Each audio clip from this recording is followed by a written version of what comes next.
Hello, everybody, and of course, welcome back to another episode of X Talking Ish with your boy X. And this, You already know what to do. If you are on Facebook, please make sure you like and share this broadcast. If you are on our Facebook page, please make sure you go ahead and like our Facebook page while you're at it at X Talking Ish. And as well, if you are on YouTube, go ahead and hit that subscribe button. It's that big red rectangular box right there. And also hit that notification bell for shows like this one in the future. ding.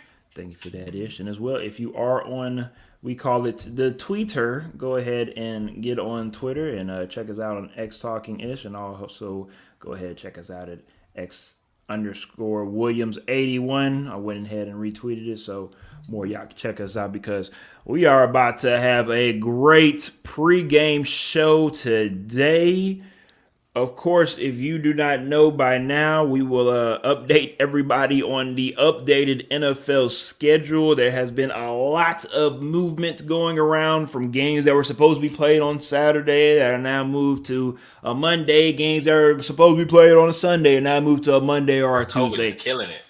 It is. We're No pun going to intended. get no pun intended. Thank you for that, Ish. We're going to get into that, and of course the Sunday slate of games, the Monday slate of games, and also the Tuesday slate of games. But before we get into all of that, we haven't seen you guys since last Tuesday, and of course that is our post game show of the week. Well, unfortunately, the Jacksonville Jaguars didn't want to drop the bombshell on us to have this news on our post game show, so they wanted to wait a couple days after to fire Urban Meyer, head coach of the Jacksonville Jaguars. And Former head coach. That man is gone. thank you for the correction, Ish. I appreciate you for that. Yes, former head coach of the Jacksonville Jaguars. Before we get into the games today, we're going to speak a little bit about Urban Meyer and also COVID affecting the NFL. And then, of course, we'll run through the games, we'll run through some playoff standings, and we'll get y'all up out of here because I know y'all want to see our ugly faces. I know y'all want to watch some NFL football because that's what I want to do as well. And with that being said, Ish, go ahead and start it off. And I'll just throw you an alley. I think you should go ahead and just start off with saying, X, you're right.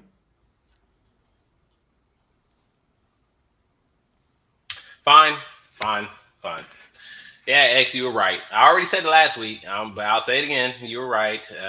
I apologize once again for telling you that he was going to last the whole year. I should have known Urban was going to find a way to mess it all up and get himself thrown out of there, which he did, because that's just kind of what Urban does at this point.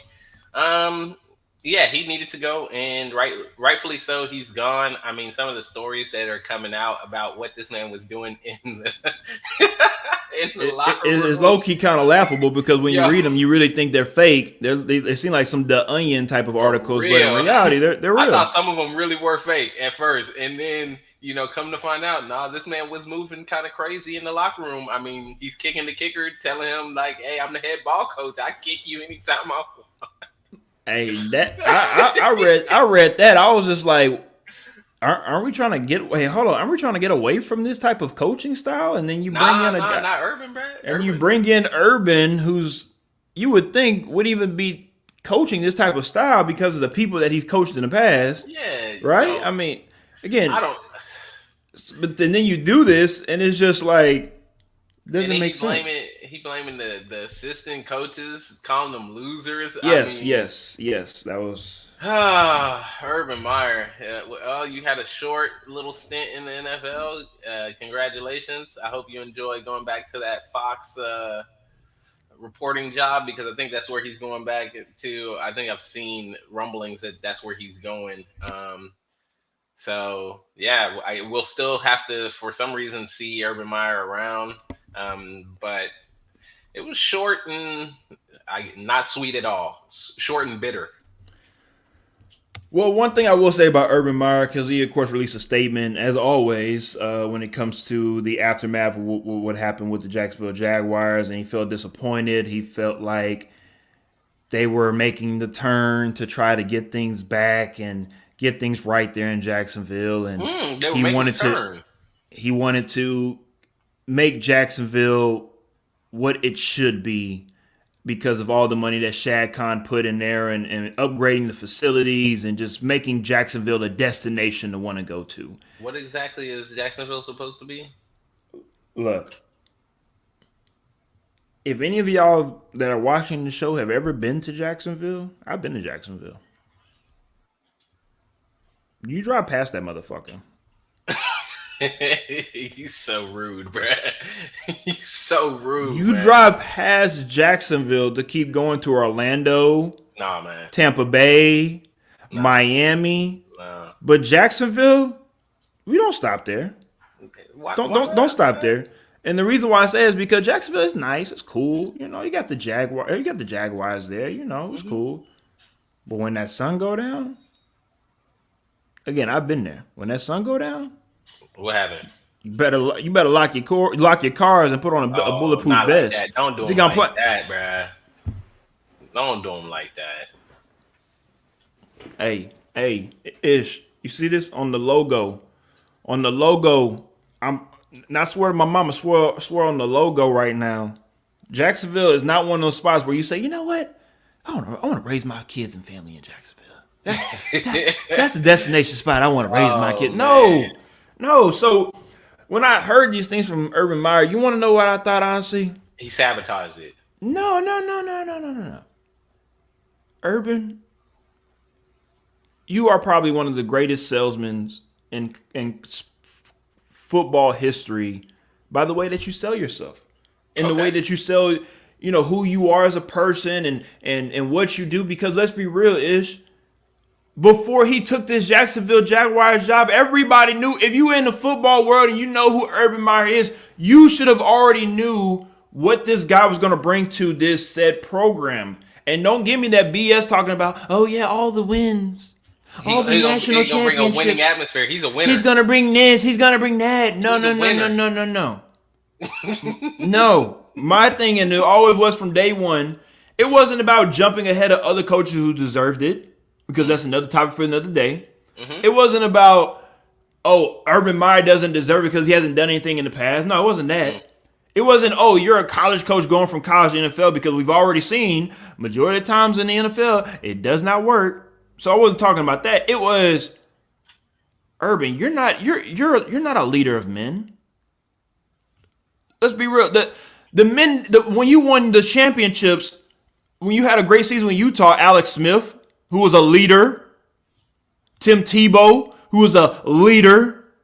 He might not have led Aaron Hernandez the right way, and maybe the Pouncey brothers. That's a story for another day. I can bring that up right now if I want to. It's my show. Put that on him, bro. I didn't put that. Like I said, I didn't put that on him. What I'm saying is that wasn't Tebow's fault. I'm just saying, leader of men. He can't lead everybody, but he led most of them. Okay. That wasn't Urban. That's not Urban Meyer. Wasn't leading anybody. Urban Meyer has been riding the wave.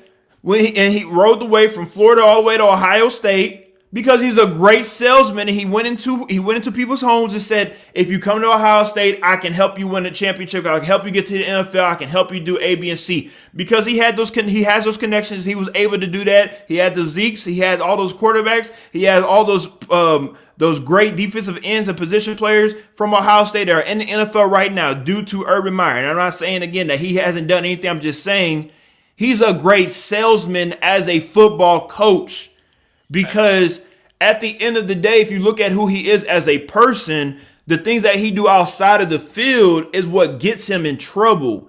And that is the biggest problem right now with Urban Meyer is the company that you keep is low-key kind of the ones that is holding you from achieving what you need to achieve at the moment. Because let's go back to the timeline. I got the timeline right now, and I brought it up on purpose because I wanted to talk about like some of the questionable decisions that my man started right off the bat with. Exactly. February 12th, he hires Chris Doyle, who resigns a day after the announcement over the backlash over the bullying and discrimination against them that was going on in Iowa, right? We should have seen it coming right then and there. As soon as that happened, we should have saw it coming. April 29th, they draft the number one generational pick, Trevor Lawrence. Now, Ish, we've watched football for 20 plus years now, right? We play football for 20 years.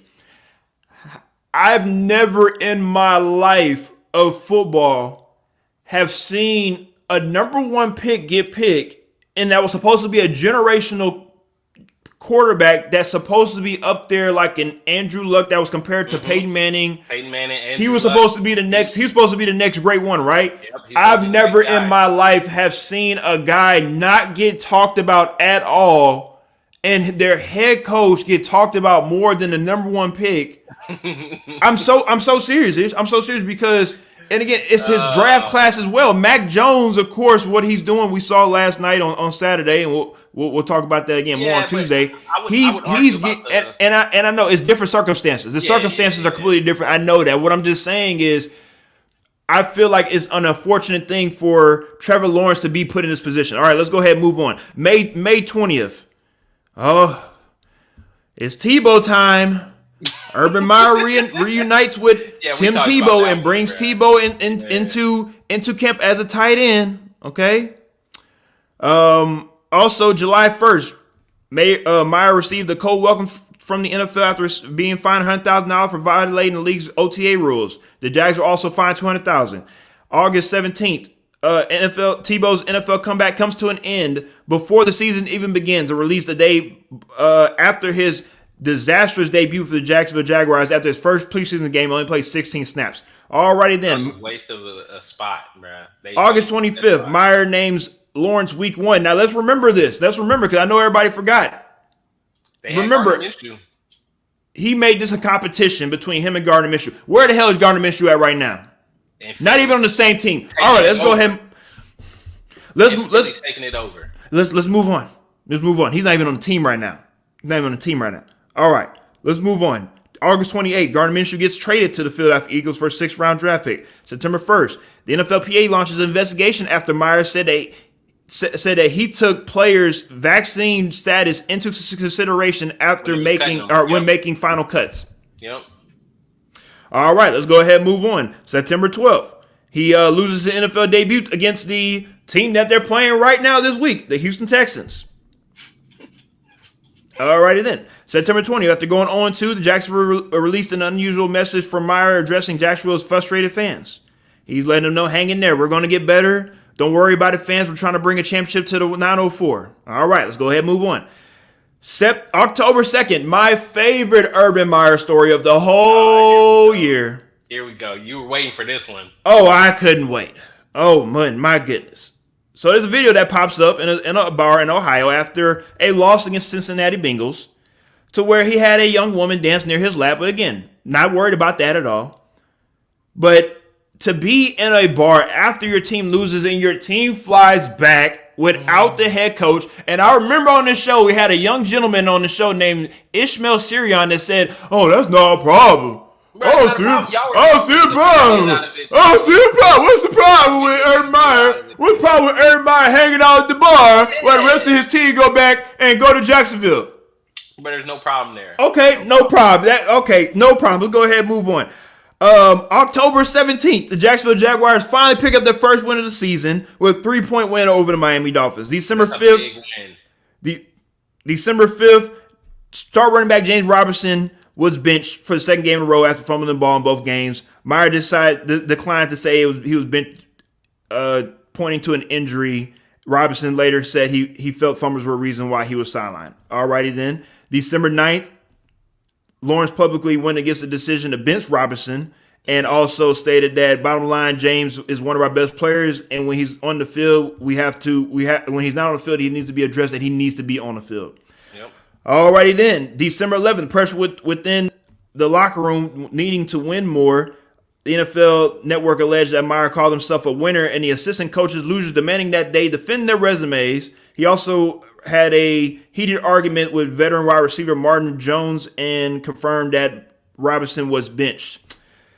Alrighty then, December 12th, Meyer fired back denying characterizations of his relationship between players and coaching staff, threatened to fire the source of the leaks if there were anybody that was out there leaking anything source-wise. December 13th, Khan addresses that they don't want to rush to anything as in firing Urban Meyer. They want to get more information about Urban Meyer. December 15th, that's when the article comes out about Lambeau getting ticked. All right, and now we are where we're at. I'm tired of talking about Urban Meyer, to be completely honest. So with that being said, we are where we are at.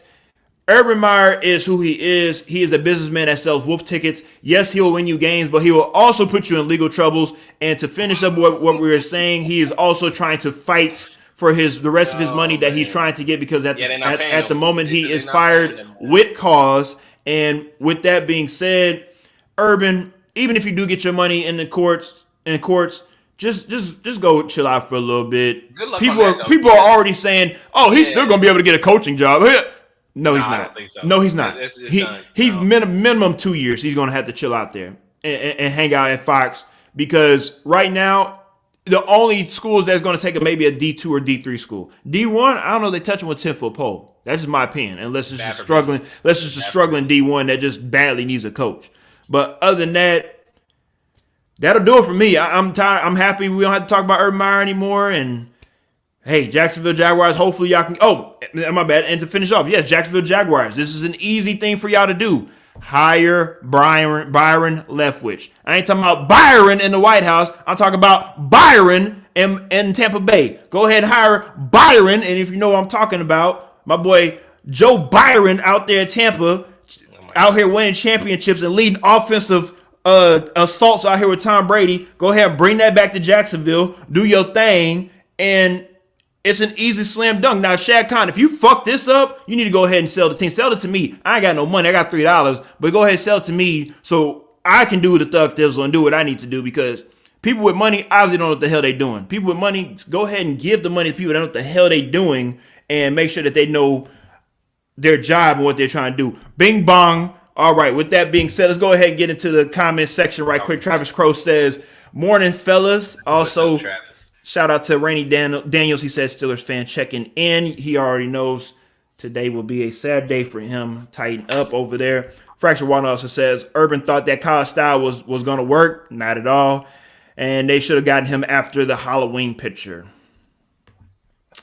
Yeah, but that's Jacksonville Jaguars for you. All right, then let's go ahead and talk a little bit about this COVID situation in the NFL, taking an effect, not just a little effect, but a pretty big effect in the NFL. And shout out to Philip because that's not going to happen. Philip says Urban is going to UT. No, the hell he is not. No, he's going to under Temple. That's where he's going, under the Temple. That's where the hell he needs to go right now. Just go away. All right, let's talk a little bit about COVID. And again, we're going to get into the games after this. At the moment, the reason why, of course, we have these postponed games is because of all the players that have been affected from COVID for all these games, going from Washington football team versus Eagles to the Browns and the Raiders, which Raiders and Browns game is supposed to be the doubleheader on Saturday, which I was expecting to get a great doubleheader game on Saturday. Unfortunately, we didn't get that, but we do get it. We do get that game pushed to Monday. So, hey, we'll see how that goes with that game. It's too important. That's an important game with two teams that are desperately needing to win to stay in AFC playoff contention. Other than that, just your thoughts and words on COVID right now affecting not just the NFL, the NBA, but also everyday life right now. Everybody, and I'm sorry, not everybody, but a lot more people are getting COVID again. COVID is on the rise. How do you feel about what's going on there? Yeah, man, it's just a crazy time, especially at the time in the season. When you look at where we are in the NFL season, to now start pushing games, pushing games back, which affects, week by week, that really changes the team's preparation, changes how much time they have to recover. That's a big thing, especially at this time in the season. It's going to be interesting to see what teams handle this the best way. What teams are going to be able to stay focused, what teams are going to be able to, continue on their plan, recover, stay healthy. That's going to be a big thing, not just from a COVID standpoint, but from other standpoints, the little nicks and knocks that you get throughout the season. And right now, you're trying your best to kind of push through those. We saw what happened in Arizona with DeAndre Hopkins. Oh, and now that's a big, he's out blow. Until NFC Championship game or Championship Super game Bowl. now. Yeah. So, that's really what this is going to come down to, is what teams handle this the best way. We've seen in the past, the Browns, for an example, have been really terrible at handling COVID. They seem to always have multiple position groups that get affected by it. This is two years in a row now. Yeah, 2 years in a row. Yeah. So you got to sit here and think to yourself, are we going to end up, unfortunately, and this would be, I think, the nightmare for the NFL. Uh-oh. Are we going to end up in a situation like last year where we end up with a team that doesn't have a quarterback to play, and we're playing the running back at quarterback or a wide receiver at quarterback? Like, are we going to end up in a situation where a team completely loses the entire position group? And like I said, the later we go, the harder it is for them to push games back, because they will not push the Super Bowl back. That's not. No, sir. I don't even think that's a possibility. That's $1 billion weekend for them. They ain't doing that. It's going to be interesting to see how your team handles it. I know I'm worried about my team. I just want them to, stay safe, do what they need to do to keep everyone healthy so that we can make this run. And I know everybody's waiting for the same.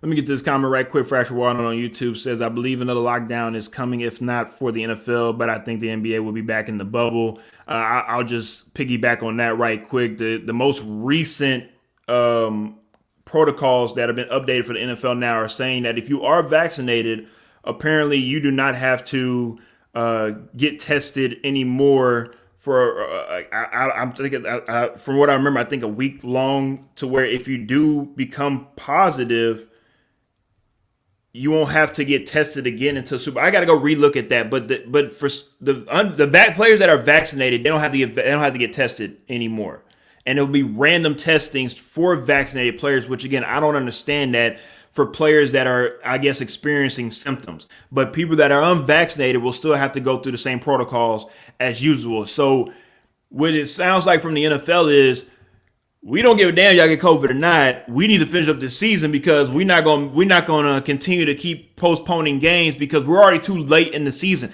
Last season, everything was mumbo jumbled out all throughout the year, starting I think from week 6 of last season, because of the way COVID was hitting. I definitely remember last season, the Tennessee Titans were the first team to get hit with COVID. I remember everybody talking about throw the Tennessee Titans out of the NFL, they're getting everybody with COVID, blah, blah. And it started the snowball reaction of not just people getting it, but how to react to it. The thing with the NFL is they're more reactive than proactive. The NBA is more proactive than reactive when it comes to protocols, when it comes to COVID in this situation. That's just my opinion. And I don't think the NFL will go on lockdown, because it's just too late in the season to lock down things. But maybe in the playoffs, we can maybe see a playoff type of lockdown ish. Yeah, I mean, it'll be interesting, because one of the things you got to think about from a lockdown standpoint in the NFL, the number of players is what makes it almost impossible to do a lockdown in the NFL. You can do it in basketball because you got a lot. The personnel is smaller like team, a lot smaller 25. support staff to that team. Whereas with the NFL, when you're thinking about the number of players on the sideline during a game, let alone the practice squad and the other players, and then the team training that staff, them, training staff, and that, so on and coaches, so forth. It makes a lockdown almost impossible. Almost impossible. So I don't know if there's a way that they would be able to lock it down, other than teams just gotta take it on themselves to just say, hey guys, if you want to compete for a Super Bowl, you want to win, we have to do the best we can to try to stay ahead of this and try to make sure we don't get exposed. How you go about doing that, I mean, everybody got their own method. So I can't tell you what to do. But all I know is teams better find a way to keep their guys safe. Don't follow the Browns. That's my one recommendation. Don't follow the Browns, because clearly they don't know what they're doing. Don't follow the Browns on anything in life unless it's behind that beautiful offensive line to run behind. Other than that, do not follow the Browns on anything. Let's get to this comment right quick, and let's get to these games. So let's go ahead and talk about what the people came here, and that's football. Christine Robichaux on Facebook says, they said before the season started that if there were any outbreak of a team that would be forced to forfeit, and that they would not postpone games. And if you do remember, everybody, I completely agree with what Christine is saying, because I do remember that they were very strict this season compared to what happened last season on, hey, if your team gets an outbreak, we pretty much don't care. If you don't have so many amount of players to play, you're going to have to forfeit. But because because of where we're at right now, this late in the season, and because these games are very, very crucial into playoff seedings, there's going to be hell to pay if the NFL cancels these games. So that's why the NFL are, their hand are being forced right now to do this. And let's be real, this is the NFL. We keep forgetting that the NFL is not a little league football league. It's a business.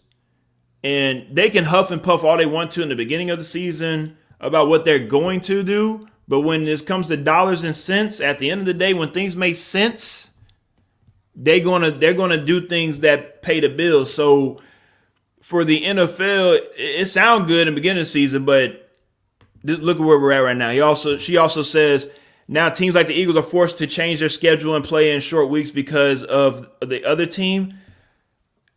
Christine, you're completely correct. I know it seems like it's always certain fan bases that always feel like the NFL is out to get them. The Raiders. I'm so serious. No, I'm so serious. The Raiders, the Saints, the Eagles.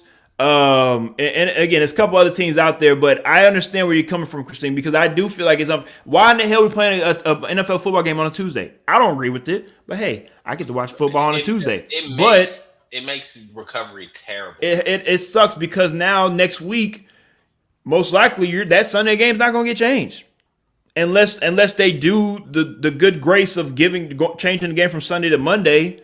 So we'll have to wait and see how everything pans out with the scheduling part of the NFL after all this COVID stuff is taking place. But right now, it is what it is, and it sucks. But sorry.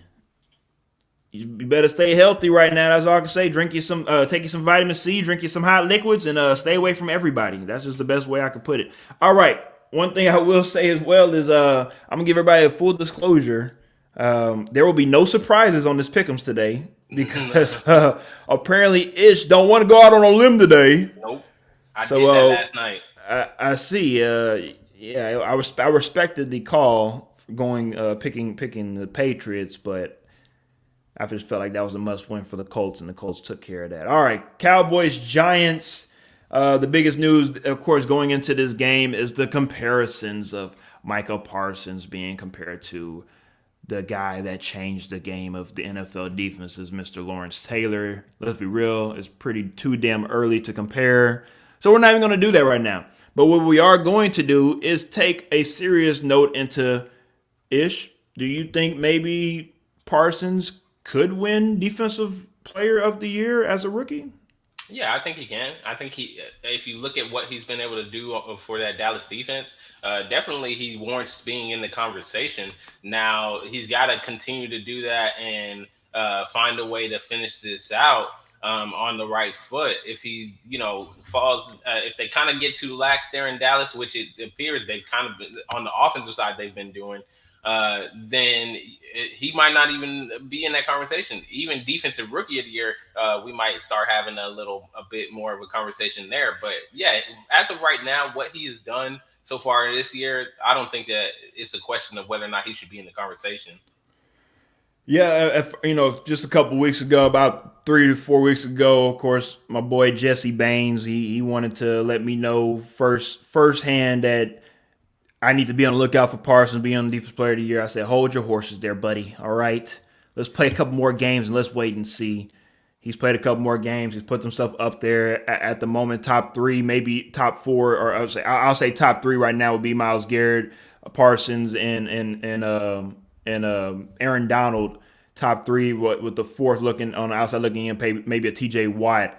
Those 4 guys I feel like will have to be in Defensive Player of the Year conversation. It's just right now is how you finish out. You still have 4 more games to play after. 3 more games to play after this game, and it's all about really who can continue to build that resume for your Defensive Player of the Year performance. We saw it last week with Myles Garrett with a scoop and score, sack fumble. So all these guys on defense. One thing I will say on defense, I don't know if we talked about this, but we talk about a lot with the offenses and how they get better and this, that, and the third. Well, the defense, sooner or later, they were going to catch up, and they have been with a lot of these defensive stars that are all around the NFL. And here's the crazy thing about it: they're only going to get better. They're only getting better. They're only going to be even more of a freak moving forward. So I'm excited to watch the NFL. The NFL is in great hands, except for this game. We call this the Toilet Bowl, the game between the Houston Texans and the Jacksonville Jaguars. The best news that is coming out of this game is one team just fired their head coach, with the Jacksonville Jaguars firing Urban Meyer, and the other team, the Houston Texans, are actually, in the last reports that I've read, are actually mulling over maybe firing that head coach, first-year head coach David Culley. So as y'all can see, it's the reason why this is a toilet bowl. You have 2-11 teams trying to most likely lose this game so they can get better draft seeding, or maybe they want to tie and make things even more funky going into the draft. But at the moment, it seems like both of us are going Jaguars. I'll let you take this one.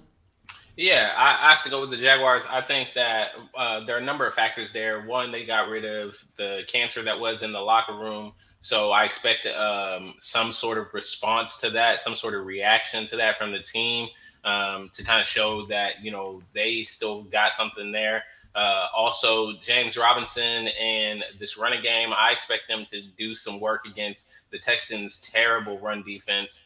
And also, I feel like between the two teams, if there is one team that's actually trying to lose games, I feel like Houston is the team that's trying to lose games. Now, I'm not saying the players are going out there trying to lose games, but in some of the moves that the coaching staff has made and the organization themselves, and getting rid of certain players, suspending players at certain times in the season, it just seems like they're trying to lose games. This organization doesn't know what they want to do. They don't know how to behave. You're saying that David Culley is going to get fired. I mean, who didn't see that coming? I feel like this hire was made just so that they could have a year to kind of, I guess, Jack Easterby and my man, what's his name?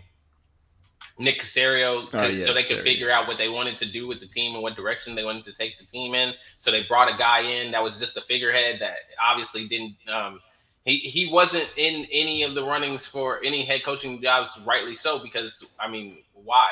He didn't earn that spot, and now you're going to get rid of him. I feel sorry for him because he's got to be the face of this failure. But Jacksonville should win this game, even with Trevor Lawrence playing not as well, and Davis Mills coming in at quarterback for the Texans. I'll keep it very, very short and sweet before we move on. My boy David Culley got the okie doke like your boy with the Houston Rockets. Mr. Salas got before he came and coached with the Rockets, saying, "Yeah, I came and wanted to be the head coach of Houston Rockets because I was told I was going to coach James Harden." Well, that didn't happen. David Culley took this job. He was like, "Yeah, we're gonna get Deshaun Watson on the field. I don't know what I'm gonna do. I'm gonna talk to him and see if I can change his mind." Woo! That didn't work out. So yeah, it's time for everybody to move on. Both of y'all teams, let's get better in the offseason. I will say for the Jacksonville Jaguars, though, the Houston Texans are coming in on a 7-game win streak against the Jacksonville Jaguars. Hey, if not now, then win, Jacksonville. Yeah, but they're 0-7 with Mills starting. Again, if not now, then win, Jacksonville. I mean, this is the perfect storm. You better, if you don't take advantage now. So let's go ahead and get to the comment section right quick. Fracture Walnut also says Culley got to go. Oh yeah, number one Texan fan right there for you. Yeah, he's been feeling it all season long. All right, Jets Dolphins. Of course, while the Jets continue to nosedive, like as the team that they are, their logo needs to go downwards instead of ascending, and the Dolphins are trying to get to 500 for the first time this NFL season.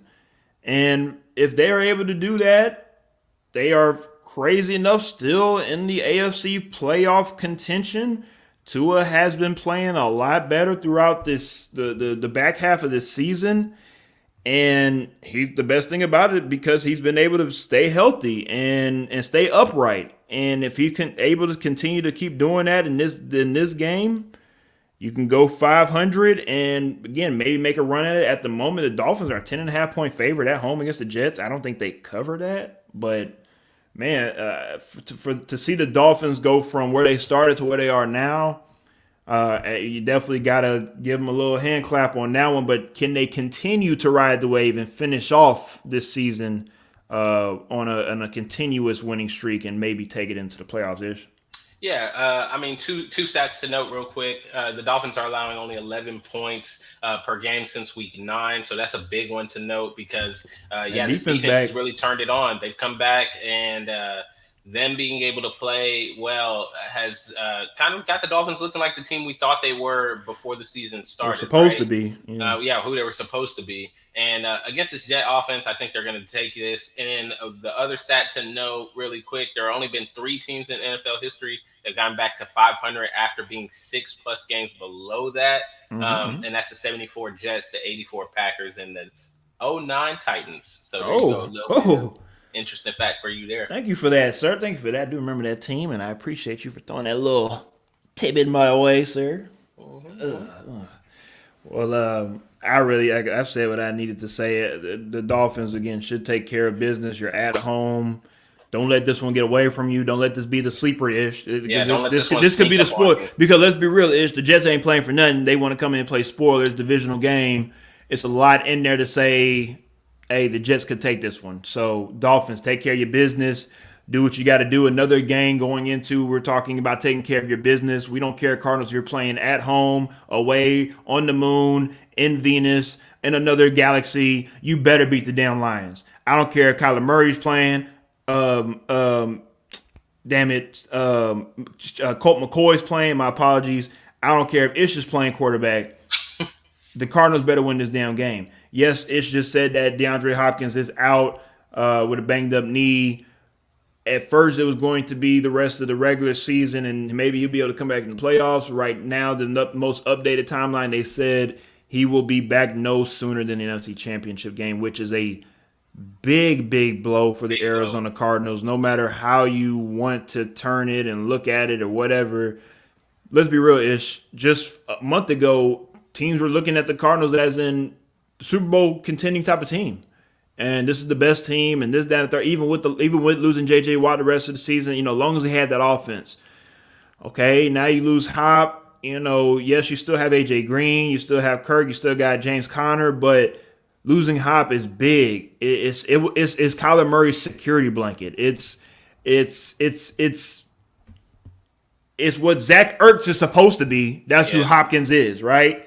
So with the added additions they've still been able to make throughout the season with adding Zach Ertz, the Cardinals are still in good hands if they are able to be game planned correctly by your boy Cliff Mm-hmm. and are able to maybe hold. But again, I remember I talked about this last week.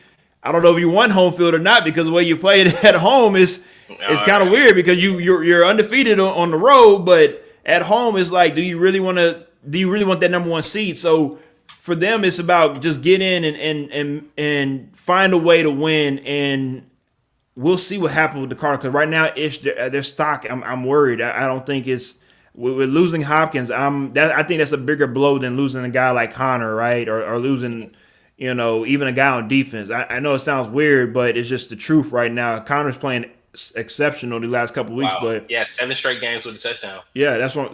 Connor is it's like a new. It's like he's been reborn again playing for the Cardinals. But losing Hop, I mean, that's a big blow ish.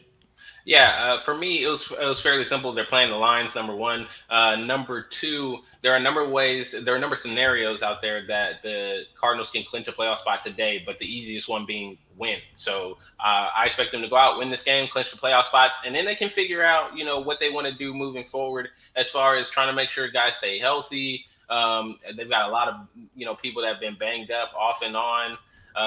Also trying to figure out how they wanted to change this offense now that DeAndre Hopkins, they know he's going to be out for an extended period of time. What changes do we see from the offense? Do they lean a little bit more on James Conner? As you say, he's been on fire past couple of weeks. Or do they continue with the air raid style and just try to incorporate AJ Green, some of these other guys in a little bit more, get somebody to step up?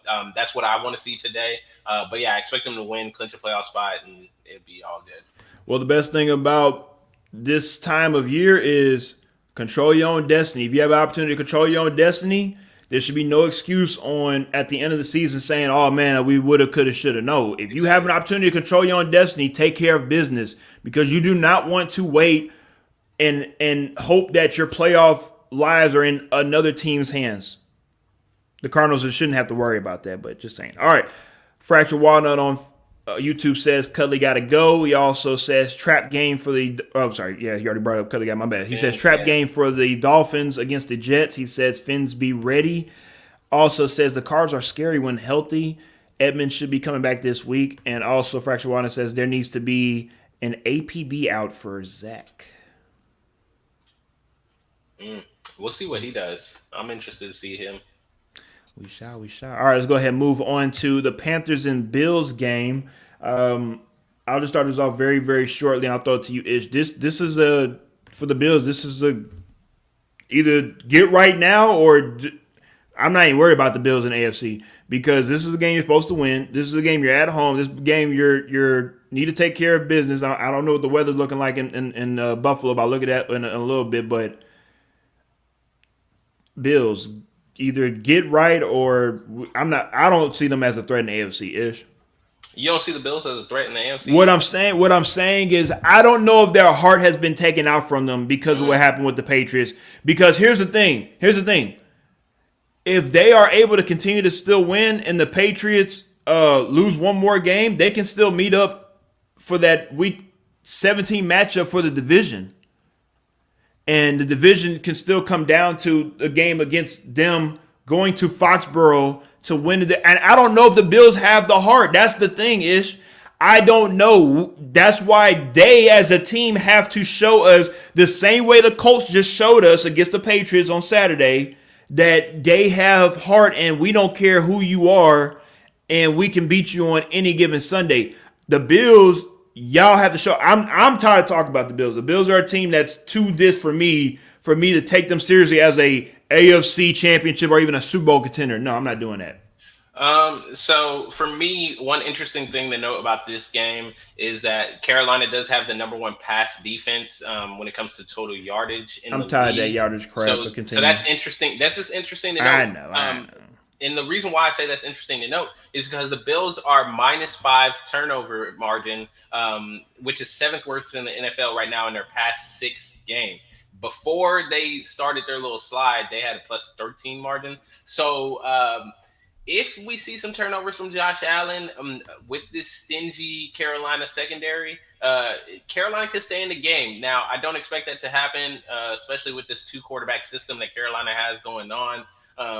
And also 12 in the last 12 games with Cam Newton starting. Lord. So yeah, let's just. Oh Lord, the numbers don't look good at all. If I'm Cam, if you want to be sneaky, you let PJ Walker start, and then you come in that second drive or even the second play of the game. Yeah. So technically, you don't get hit for the start. You feel what I'm saying? So if you lose, it's not on you, it's on PJ. That's how you got to play it. That's how you play it. Hey, there you go. So I'm just saying, finesse the system. Huh? Yeah, finesse the system. Shout out to my boy Dominique Powell. As you can see, he is a Panthers fan, so he's not too happy with what we're saying about the Panthers. But unfortunately, I mean, it is what it is.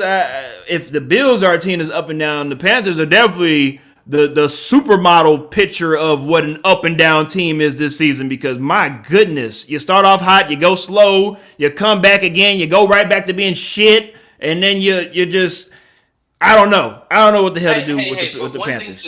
One thing to note for my man Dominique real quick. The Panthers are only one game behind a whole host of teams that are sitting 6 and 7 currently. And I mean, let's just talk about it. 2 of those teams are playing each other this week with the Eagles and the Washington football team. So technically speaking, if Carolina can find a way, they might be able to sneak into the playoffs. Washington football team is sitting there 6 and 7 with the last wild card spot. Why can't Carolina catch them in these? See what you doing right now, and I know my boy Dominique over there listening, smiling, because he's an optimistic ass Panthers fan. The whole season, that's all he says. We still got a chance. Yeah, we still got a chance. I'll just be like, there's a way they can stop that. But still make it. At the end of the day, in the words of my boy Dominique, they still got a chance. All right, so let's go ahead and move on with the rest of these games. Oh, Lord, a team that still has a chance, but they've been letting it slip through their hands these last couple of weeks. The Cincinnati Bengals play against the Denver Broncos, a team that you would think they'll be the team that has 4 wins of the season, but they're over 500. And Ish, I was very surprised with your pick. I need you to go first and explain this one, but go ahead and talk about your decision-making skills. Yeah, the past couple weeks have kind of shown to me that Cincinnati just isn't ready. They are still too young. They aren't able to live up to the moment in these tight games or in these really important games. Right now, this is a very big playoff game. The Bengals enter this week with 30% chance of reaching the playoffs, according to some of the statistics out there. If they win this game, it goes up to almost 50% because these two teams are tied right now with the 7-6 record. So very big game from a playoff standpoint. It's a tiebreaker game. And I just don't think that Cincinnati's going to be able to go into Denver mile high in that atmosphere and beat this Denver team. As much as I've been giving Theodore a hard time this season, he's only 46 yards from a 3,000 passing yard season. So ain't throwing them 5-yard hitches no more, huh? Apparently not. This is going to be the first time in his career that he has consecutive 3,000-yard seasons. So, keep shitting on my boy Theodore. So, Theodore is actually playing really well, even though it seems like everybody's he's under the radar for some reason. No one's really talking about him. And I'm sorry to cut you off, though. I got to go to this comment, though, because this is the best comment, and I 100%, 1,000%, 1,000,000% agree with Fracture One is saying, because I thought the same thing. I thought the Broncos were going to pack it up for the rest of the season after trading Von Miller to the Rams and just worry about getting better through the draft and just giving up on the season because, let's be. I don't know. Maybe I was just living in La La Land, but I just thought Von Miller was going to retire a Bronco. I thought he was going to stay the rest of his life. They're going to give him another contract. He's going to retire a Bronco. But I thought so as well. But it seemed like that didn't, of course, work out, and it seems like it's actually worked out for both parties. Yeah. For the Rams, not yet. He hasn't made his impact yet. He will. I think he'll make his impact in the playoffs. Mm-hmm. Mark my words. I think he'll make his mark in the playoffs more than he has in the regular season. But for the Broncos, it seems like it's allowed them to now change their defense a little bit more. Their now offensive linemen can't just focus just on Von. You can create different blitzes now to manipulate the offense. So it's very interesting to see how coaching, we talk about how coaching is important in football, has helped this Broncos team as a whole get better. So it's very interesting to see. Secondary. I think the secondary, PS2. Yes, PS2. Yes, sir. In the past couple of weeks. But real quick about that trade, like you, I thought they were going to pack it in, and I thought it spoke to their feelings of the team. I felt like that trade was a statement from the Denver organization of, we don't really believe in this squad, or we don't really believe in Theodore for one to carry us to the playoffs. And the team has only responded in a way that you've got to look at that and say, man, they've got the right pieces in that locker room, even to lose a player like Von Miller and respond the way they do. It'll be interesting to see how they continue this down the stretch. It's not going to be easy by any means, but I definitely think, with them sitting there at 7-6, right behind the Chargers, who are 8-6 at the moment, who knows? Denver could sneak in. And the crazy thing about the Broncos organization, they're an organization that can go from 3-14, and then the next season go 9-7, then all of a sudden be in the Super Bowl the next season.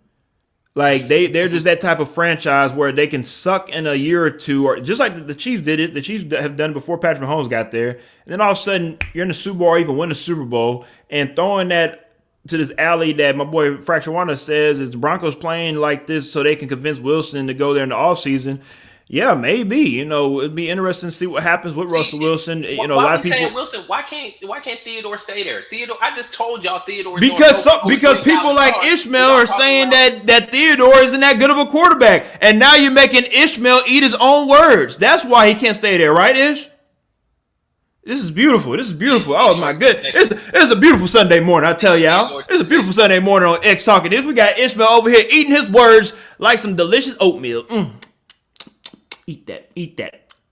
Alrighty then. Falcons 49ers. Ain't too much to talk about besides the 49ers better take care of business at home because this is another trap game. We talk about how the 49ers like to not play well at home. I expect them to play well, especially with the win that they had last week. And with that continuing to roll over and them playing at the right time, them getting healthy, it ain't too much to talk about. The Falcons, y'all are playing a lot better, I think, than I expected y'all to play. But the 49ers just a better team.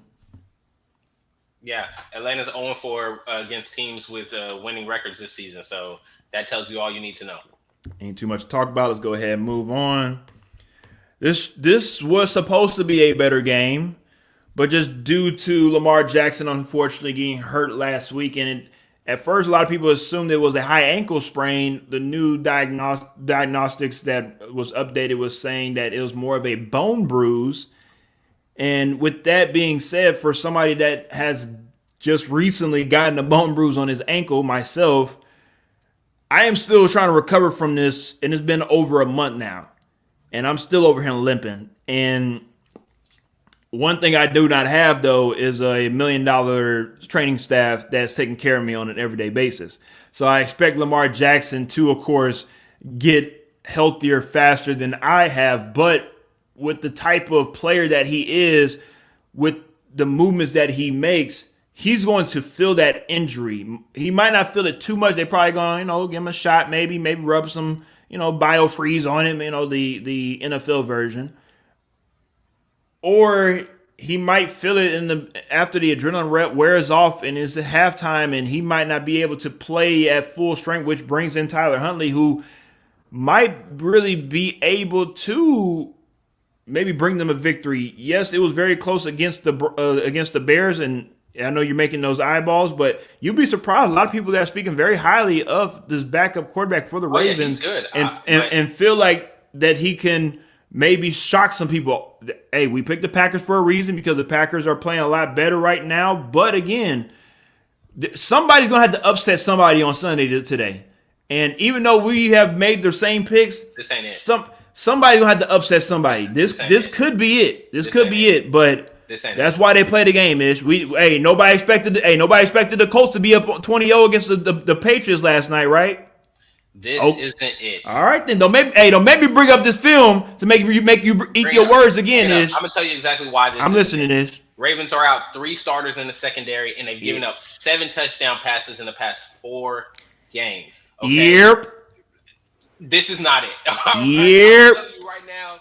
So what you're saying is, you're saying Aaron Rodgers about the feast? Like you said, discount double check all over the field today. Not to mention one caveat as well, like I said about the Cardinals, clinching a playoff spot, so they just need to win. For the Packers, there are a number of scenarios where they can clinch the NFC North today, but the easiest one, just go out and win. So they're going to go out there, they're going to beat up on the hobbled Baltimore Ravens team. I don't know that I necessarily want to play Lamar Jackson in this game. If I'm Baltimore, I might just sit him out, let Tyler Huntley have a go, and let's see what we're able to do with that, because we already talked about this last week, I think.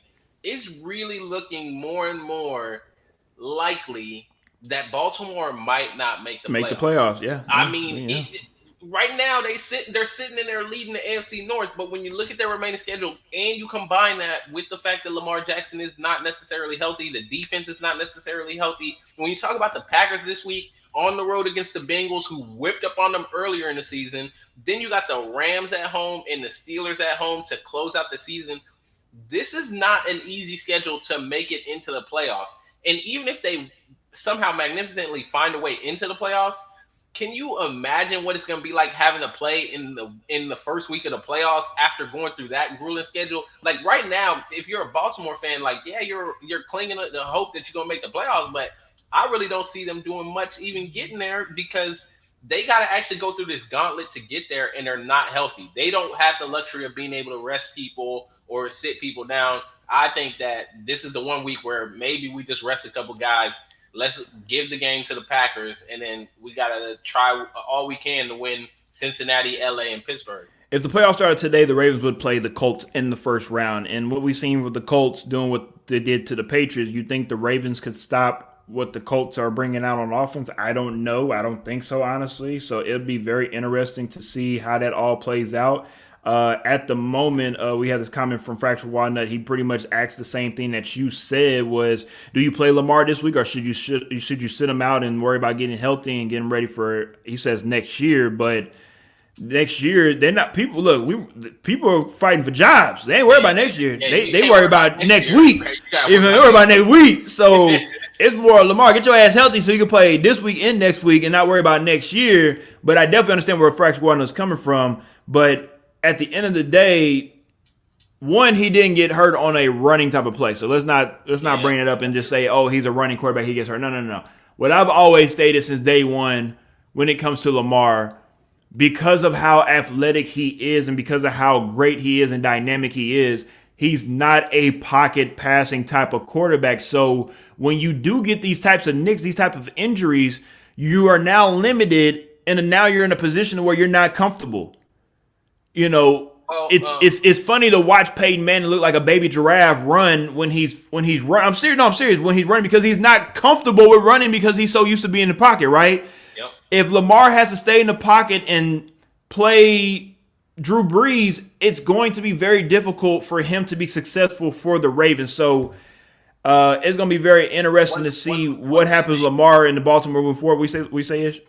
One quick thing I was going to note about that you're talking about, since they played the Dolphins, the number of teams blitzing them has gone up, and the percentage of blitzes throughout the game has gone up against the Baltimore Ravens. So you got to think with the hobble Lamar Jackson, of course, Green Bay is going to be bringing the blitz. How long is he going to be able to stand in there? And, obviously he's not 100%. Is he going to be able to, make the plays that he normally makes? Is he going to be able to move the pocket? Is he going to be able to break out of there? That's going to be really telling to see, and that may end up having him removed from the game, because if they're bringing the pressure and you can't pick it up, you're hurting the offense now. Yeah, you're hurting the offense, right? Yeah. All right, let's go ahead and move on and get to the Sunday Night Football game. The Saints and the Buccaneers, unfortunately, and I know Ish will agree with me as much as he does not want to. Unfortunately, we do not have Jameis Winston to make this a better game. So, what? I'm so serious right now. If Jameis was playing, this would be a better Saints team, and this would be a better game. It's probably maybe for a divisional spot in the division. Who knows? But unfortunately, at the moment, the Saints are unfortunately a little sad, and Tampa Bay should take care of business at home. And Tom Brady probably throw for about 380 yards. Book it right now. 380, 4 touchdowns. I'm calling it right now. I don't want to put that hurt on my Saints family, but I just think that's just what it is tonight, Ish. Bucks clinched the NFC South with a win against the Saints tonight. I expect them to do that. I mean, there is a lot of teams, clinching spots now, and the sooner that you can clinch a spot, the better. Because like we've been talking about, resting people, keeping people healthy, the sooner you can kind of start worrying about that, especially with some of these teams that maybe they're not necessarily worried about that first round bye as much. They're kind of thinking more so, let's get into the playoffs and then, do what we need to do. I expect them to go out win. Like you said, this isn't going to be a good game with Taysom Hill as the starting quarterback or whoever they decide to start at quarterback. Alvin Kamara, though, 10 rushing yards shy of joining Roger Craig as the only player in NFL history with 4,000 rushing yards and 3,000 receiving yards within their first 5 seasons. So that's a big thing. If you don't know who Roger Craig is, go do your homework, everyone. Go do your homework. But, hey, congratulations to Alvin Kamara. Unfortunately, Drew Brees had to retire and left you in the situation that you are in now. And we'll see what happens next season, depending on the quarterback you do get. So who knows? Maybe you just got to hang in there a couple more games, Kamara, and you'll be able to be back at the stardom that you was the past couple years. Fractured Walnut, I'm going to need you to stop disrespecting Jameis. There's no more 30 for 30, baby. It's 30 for 4, baby. Jameis out here was on track for 30 for 4. Okay, we're not going to do that to Jameis no more. There ain't no 30 for 30. All right, let's go ahead and move on. Again, those are the Sunday night games. Due to, of course, the Raiders and Browns being moved to Monday, they are now the early Monday night football game. And since, again, all these games got moved, we're going to go ahead and preview these games. We'll be here for the Monday night football game between the Vikings and Bears, which will recap a little bit of the Bears and Browns. And we'll, of course, talk about the first half of the Vikings and Bears. Tuesday, we'll do our normal post-game show at 9 o'clock. So most likely the game between the Washington football team and the Eagles will still be going on, but we'll most likely, depending on time, I'll go back and go look and see. Actually, let me go look right now. My bad. Let's see. Tuesday. What time do they play? 7 p.m. They play 6. Central, Okay, they both play at 6 o'clock.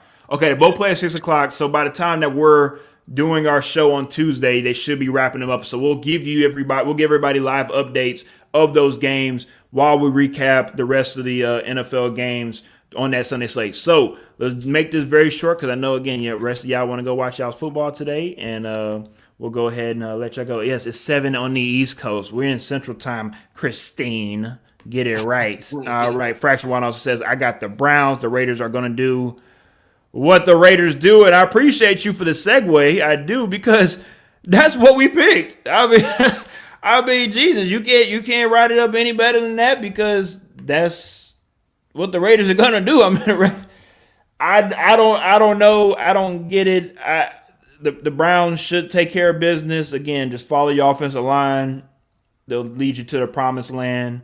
Baker Mayfield, don't mess it up. Derek Carr, you're gonna mess it up. And the Browns should win this game. Well, you say Baker Mayfield. One of the reasons why I was kind of going back and forth on this game is not guaranteed Baker Mayfield or Case Keenum is going to be available for this game. So you may have Nick Mullins starting at quarterback. I expect this to be a is my apologies. Is Baker on COVID protocol as well too, or is he just hurt? See, I missed that one. I appreciate you for bringing that up. Thank you. So I expect it to be ugly. Wait, my bad. How did I miss that when Baker was the one complaining about player safety? I apologize. All that. I remember all that. I just missed. My bad. Go Ish. I apologize. So it really, to me, I think it's the defense for the Browns that's going to find a way to help them win this game. Myles Garrett, luckily for them, is not one of the people that's out with COVID. So I expect him to make Derek Carr have a horrible night. And the run game, at least Nick Chubb back healthy. I expect them to run the ball and squeak out a win. I don't know. I expect like ugly score. Maybe it's like 10-7 or something. Ooh. Shout out to Case Keenum with the classic quote saying that it's always good to have a full Chubb in the backfield, or in the back. It is. If you know what I mean by that Chubb, you know what I'm saying. All right, let's go ahead and get to the Vikings and Bears Monday Night Football game. That was supposed to be the only game, but hey, let's go ahead and have a doubleheader on Monday. I ain't mad at that. Ish, go ahead and start it off. For this one, it's pretty simple. The Vikings are going to win this game because the Vikings actually have a chance to make the playoffs. They have a lot more to play for. Still don't know how. The Bears are terrible. Matt Nagy's still the coach, so yeah. Give him that 2-year extension. Ain't that right, Fracture Walnut? Fracture Walnut hit me with that 2-year extension for Matt Nagy for Ish, baby. You already know where I'm going. Vikings, Case Keenum, a.k.a. Captain America. And speaking of Marvel movies, your boy about to go watch Spider-Man later on today. So don't y'all tell me nothing, because if y'all do, in the words of the meme that I've seen, y'all going to go see Stan Lee today. So, again, I've heard it's a pretty good movie-ish. I know you want to go check it out as well, too. And shout out to and Kirk We Trust. You like that? I know we do. Alrighty then. Let's go ahead and get to the Tuesday night football games. Not Thursdays, Tuesday night football games. Seattle and Rams. If Russell Wilson and the crew were a little bit better, this maybe been a better game. But in reality, this most likely should be a game for the Rams to get everything again, get back going again, get Odell in the assist. Von Miller, I need you to show up a little bit as well, too, in this game. And let's get the Rams to where we expected them to be heading into the playoffs-ish. Yeah, I expect the Rams to take care of business, keep on an upward trend as they've been in the past couple of weeks. This could be a trap game, though. Seattle, even though they're on the road, we have seen a couple weeks ago, I think it was San Francisco, who was, finding their way back into form, and Seattle, only stunned them. And a lot of people were thinking like, wait, I thought the Seattle team had quit for the season. So let's not just overlook Seattle by any means, but I think the Rams are in a different league at this point, and they should take care of business if they don't, kind of just lull in there, especially it being on Tuesday. That I think these games that switched are the games that have the most chance for an upset because with there being the distraction of moving games around and stuff, you don't know how a team's going to respond to that. Maybe an extra day to prepare too. Maybe you saw something in film you see on a Sunday that you wouldn't have saw because you played the game. So that'd be interesting to see as well too. Ish, I definitely agree with that. And of course, the last game of Week 15, Washington Football Team versus the Eagles. At the moment, the Eagles actually are a 6.5-point favorite over the Washington Football Team, and the Eagles, with not just their team but also their fan base, I'm assuming, it assumes that they should be in the playoffs. But on X Talking Ish, we are not picking them to win the game. It has nothing to do with we don't believe in them. It just has everything to do with probably believe in the Washington Football Team just a little bit more. For me, with the return of J.D. McKissick, hopefully he is playing. He is still questionable. Hopefully he does play this game. That should definitely help the Washington Football Team in their run game get back to form and where they're supposed to be. But overall, the same way with the Raiders, the same way I'm speaking about the Eagles, like I don't know what I'm going to get from them every week. One week they look great, putting up 48 points, and then the next week they come out and throw dud games. They have been getting better over the last couple of games. I will say that. Let me see. Can I put an asterisk on my pick? Last three. What's the asterisk for, sir? Are you switching up on us? I might be. If Gardner Minshew starts, then I'm switching. Gardner Minshew. We'll wait for Christine. I know she's still watching. Christine, if you can split reps. They update us and let us know who's going to be starting. Maybe I think they split reps this week in practice. They weren't sure if Jalen Hurts was going to be able to go. If Gardner Minshew starts, I'm going to pick the Eagles.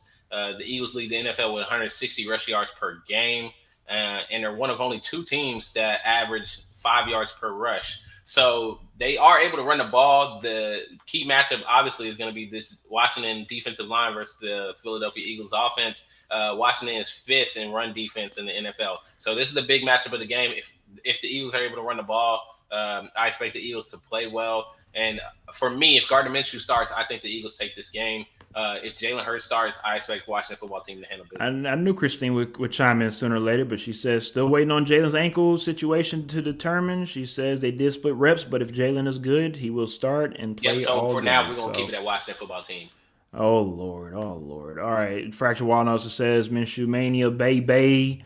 Christine also says they did split reps. Oh, yeah, but it's my bad. It looks like, my bad. That comment looked like it got mixed in with them. But all right. But anyways, so you're going Eagles maybe, but not really. So back to Washington Football Team, maybe. Like I said, Washington Football Team type stuff, maybe. Like, all right. We'll keep it. Oh, Lord. Do you really want these problems, Fracture Walnut? Fracture Walnut wants Minshew Mania to Theodore is the come to next Houston. Quarterback for the Texans. Theodore is going to be their quarterback. But I thought he was good enough to stay with the Broncos, though. Well, clearly everybody has already thrown him to the wayside. I'm just asking. Aaron Rodgers, Russell Wilson, I'm just asking. All right, let's get to the AFC, NFC playoff standings at the moment before, of course, everything gets mumbo-jumbo this week. At the moment, AFC, the number 1 spot goes to the Chiefs, number 2, the Titans, number 3, the Patriots, number 4, the Baltimore Ravens, number 5, the Colts, number 6, the Chargers, number 7, the Bills. And the NFC side, the Packers are number 1, the Buccaneers are 2, number 3, the Cardinals, number 4, the Cowboys, 5, the Rams, 6, the 49ers, and 7, the Washington Football Team.